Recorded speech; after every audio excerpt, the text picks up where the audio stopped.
तो ये क्वेश्चन करते हैं, if a is equal to, ये वेक्टर दे रखा है, ए डॉट बी 1 दे रखा है, a cross b j minus k, है ना, बी की वैल्यू पूछिए। अच्छा, इसमें एक चीज़ देखें,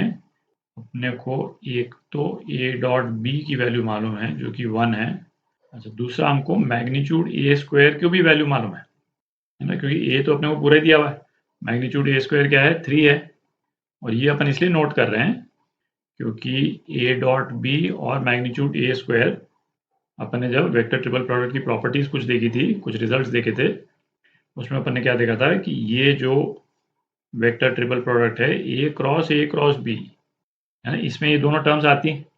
तो अपने पास में ए की वैल्यू है ही और ए क्रॉस बी की भी वैल्यू है ना, ये दोनों वैल्यूज है अपने पास में। तो इसी का एक्सप्रेशन यूज करके, है ना, इसको सॉल्व कर लेते हैं। तो ये क्या हो जाएगा, दूर के वेक्टर्स इंटू बचा हुआ वेक्टर माइनस पास के वेक्टर्स, इस केस में मैग्नीट्यूड ए स्क्वायर, और जो बचा हुआ वेक्टर है ये हो जाएगा। ये वैल्यूज तो अपने को मालूम ही है, लेफ्ट हैंड साइड में आई प्लस जे प्लस के, क्रॉस प्रोडक्ट किसके साथ में, ए क्रॉस बी, ए क्रॉस बी क्या है, आई माइनस जे,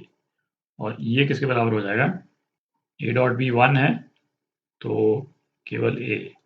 है ना, आई प्लस जे प्लस के माइनस मैग्नीट्यूड ए स्क्वायर, है ना, 3b, ये हो गया। जब इसकी वैल्यू निकाल लेते हैं, ये क्रॉस प्रोडक्ट जो है क्या हो जाएगा, आई जे के 1 1 1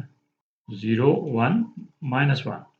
तो ये क्या हो गया, माइनस 2i प्लस जे प्लस के, और ये right hand side I plus J plus के माइनस 3b। ठीक, तो जे से कैंसिल आउट हो गया, के से कैंसिल आउट हो गया, और अपने पास में क्या आ जाता है, b इज इक्वल टू आई। ठीक, तो ये आपका आंसर सी पार्ट। अच्छा, अब ये वाला जो अपन ने सॉल्यूशन अटेम्प्ट किया है ना, उसमें अपन ने क्रॉस प्रोडक्ट को यूज किया। अब ऐसा करते हैं, है ना, इसी क्वेश्चन का अपन सॉल्यूशन निकालते हैं बिना क्रॉस प्रोडक्ट को यूज किए, है ना, और आप अप्रिशिएट कर पाइएगा कि क्रॉस प्रोडक्ट को यूज करके जो अपन ने सॉल्यूशन निकाला वो थोड़ा सा ज़्यादा एलिगेंट है, थोड़ा इजीली आ जाता है ना, कैलकुलेशन कम पड़ती है ना। हम दूसरे तरीके से करते हैं, तो दूसरे तरह से करते हैं, है ना, वेक्टर बी को जनरल फॉर्म में ले लें अपन, b1i plus b2j plus b3k। तो पहले तो ए क्रॉस बी निकालते हैं अपन, ए क्रॉस बी, है ना, ये क्या हो जाएगा, आई जे के ए, है ना, 1 1 1, और b1 b2 b3, तो ये क्या हो गया, b3 माइनस b2i, ये हो गया। अच्छा, और ये हमको किसके बराबर दे रखा है, ये हमको j माइनस के के बराबर दे रखा है, तो is equal to j minus k. ठीक, कोएफिशिएंट्स अपन कंपेयर कर दें लेफ्ट हैंड साइड में राइट हैंड साइड में, तो ये तो 0 है ना, b3 माइनस b2 ये 0 है, तो इसका मतलब क्या है, b3 जो है वो b2 के बराबर। अच्छा, और क्या, minus of b3 minus b1, ये किसके, ये 1 के बराबर। तो b3 की जगह b2 डाल दें अपन, तो क्या आ गया, b2 माइनस b1, ये क्या, माइनस 1 के बराबर। अच्छा, और के कोएफिशिएंट्स यदि कंपेयर करें तो b2 माइनस b1 ये माइनस 1 के बराबर, है ना, तो ये दोनों रिलेशन तो सेम ही आ गए। तो अपने को अब एडिशनल इन्फॉर्मेशन चाहिए, वो इन्फॉर्मेशन अपने को इससे आ जाएगी, ए डॉट बी जो है 1 के बराबर है, तो ए डॉट बी 1 के बराबर है, इसका मतलब क्या हो गया, है ना, डॉट प्रोडक्ट अपन ले लें, तो b1 plus b2 plus b3 is equal to 1। तो अब आपके पास में 3 इक्वेशन आ गई, है ना, एक इक्वेशन ये आ गई, एक ये आ गई, और एक ये आ गई, है ना, 3 ही वेरिएबल हैं। आप सॉल्व कर लेते हैं तो क्या आ जाता है, b1 आपका 1 आ जाता है, और b3 और b2 जो है वो क्या, 0 आ जाते हैं, ना, तो सेम ही आ गया आपका वेक्टर b जो है वो क्या, i के बराबर। ठीक है, बिना क्रॉस प्रोडक्ट यूज किए, बिना वेक्टर ट्रिपल प्रोडक्ट यूज किए, है ना, इस तरह से भी कर सकते हैं, पर वेक्टर ट्रिपल प्रोडक्ट वाला सॉल्यूशन, है ना, ज़्यादा एलिगेंट है, एक ही इक्वेशन से सीधा आंसर आ जाता है अपना। तो ये क्वेश्चन करते हैं, let a is equal to, है ना, ये ए वेक्टर दे रखा है और बी जो है ना, बी वेक्टर भी पूरा दे रखा है अपने को, and c b a vector such that, है ना, ये इक्वेशन दे रखी है, ए डॉट सी 4 है, मैग्नीट्यूड सी स्क्वायर पूछा है आपने से। अच्छा, किसी भी वेक्टर के मैग्नीट्यूड का स्क्वायर, है ना, ये कहाँ कहाँ पे आता है ना, ये आपको क्लियर रहना चाहिए।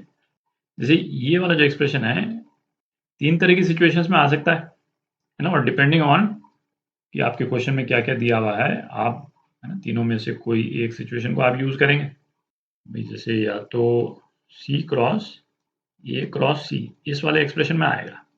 और यहाँ पे चूँकि A क्रॉस C दिया हुआ है ना, माइनस B के बराबर है, तो ऐसा अपने को लग सकता है कि इस तरह का वेक्टर ट्रिपल प्रोडक्ट यदि अपन यूज़ करते हैं तो मैग्नीट्यूड ऑफ C स्क्वायर निकल जाएगा, है ना। ये एक्सप्रेशन जो है क्या हुआ, magnitude C square A minus C dot A into C। अच्छा, C इटसेल्फ अपने को मालूम है नहीं, A क्रॉस C की जगह चाहें तो हम माइनस B डाल सकते हैं, पर इस वाले मेथड से आप ट्राई कीजिएगा तो इसमें क्या, भाई एक तो C के तीनों कंपोनेंट्स अपने को मालूम नहीं, C1 C2 C3, और ये मैग्नीट्यूड C स्क्वायर ये तो निकालना ही है अपने पास में, अननोन वेरिएबल जो है वो काफ़ी हो जाते हैं। अच्छा, दूसरा रिलेशन जहाँ पे मैग्नीट्यूड C स्क्वायर आएगा वो क्या होगा, यदि A क्रॉस C के मैग्नीट्यूड का स्क्वायर,